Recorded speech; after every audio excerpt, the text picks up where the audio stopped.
What's up, YouTube family and Browns fans everywhere? This is Cleveland Football, and I'm your host, Terrence Hudson. All right, we got some breaking news today. We see that former San Francisco 49ers quarterback Colin Kaepernick and current Carolina Panthers safety Reid has reached a settlement with the NFL in the collusion case. Didn't see this coming. According to Yahoo Sports, both sides have signed non-disclosure agreements or NDAs, meaning the settlement will be kept confidential. All right, and if somebody was to break that, they could be sued. There's been reports that, the amount of money could have been in the tens of millions. Well, we may never know, okay? So what does this say to me, all right? That they were able to settle with the NFL. To me, this says that, one, they could have had a chance of winning the case. All right. So rather than drag it out, the longer you drag it out, that's costing both sides a lot of money, a lot of time. So decide, okay, let's settle it up here. All right. Another thing that says to me is the longer this thing dragged out, the more information and more details will be made public. Okay. And there could have been some things that would show the NFL in a bad light.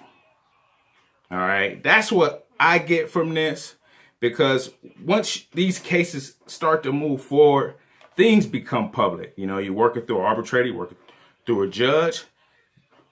Documents could be requested. Text messages, phone records, all these things could be subpoenaed and brought forward. And we talking about owners, information, personal conversations. There were some things that the NFL wanted to keep quiet. So they decided to settle. And looking at it, you could say they paid for silence, but I look at it as Cap and Eric got what they wanted out of the deal. I mean, it's tough that, too bad Colin, Kaepernick, he's not playing anymore. Like, it's evident. He has been told, he's not allowed to play football. Use the term blackballed. Reid, he was able to get back into the league. Carolina took a chance on him. Like, he was one of the top safeties in the league. I mean, they just signed. He just signed an extension, 3 years, 21 million, 10 million guaranteed. Like, he could still ball. So I know he's having a good weekend. But yeah. And then Cap on top, got the Nike deal as well. So, there were some things the NFL did not want to get out, and they found that it would be best to settle this thing and get it over with so they can move past it. They got the money. The money not even, that's the thing. The money wasn't even an issue. So they had the money. Whatever the amount was, they had that. They got that. So that wasn't a problem. It was how long do we want to fight this out, and what is going to come out as we continue in this fight, and just the way the whole situation is handled with the protest during the anthem from beginning to end. NFL, they botched it, they fumbled it, and maybe this is the culminating event. From here on, it's kind of been died down. All that talk has died down over this last year, and it just kind of walked away from it. Kind of just, it's quiet now.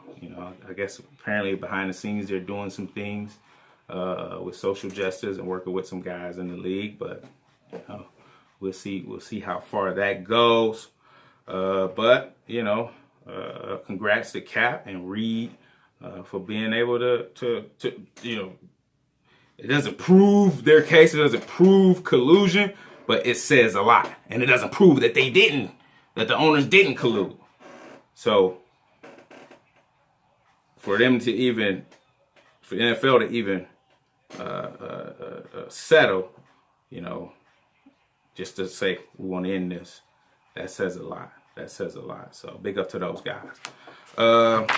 Yep. So I'm still, you know, want to come through and talk about some free agency. So I'll get on to that. But I had to touch on this breaking news tonight. And oh yeah, a lot of haters in the comment section, which I know it's always going to be haters in the comment section when it comes to this story. And I'm looking and oh, I knew it was about the money. I just picture people's voice. I knew it was about the money. That's all these guys, you know. Whatever career you in, you know, what if companies got together and decided you wasn't going to be allowed to work? What if you been working at Chick-fil-A, had to leave for some reason, and then come back and then you find out all the other Chick-fil-A's got together and said, nah, don't hire him. Nah, don't. I thought I wanted to work for Chick-fil-A. You'd be upset, you know? So, what you expect? You gotta live, you gotta eat. Even on your job now, we are equal opportunity employer. You got HR, you know, workers' rights, employee rights. Just mad, and just hating. So, it is what it is. But, yep. So, if you like, hit the like button. Be sure to subscribe.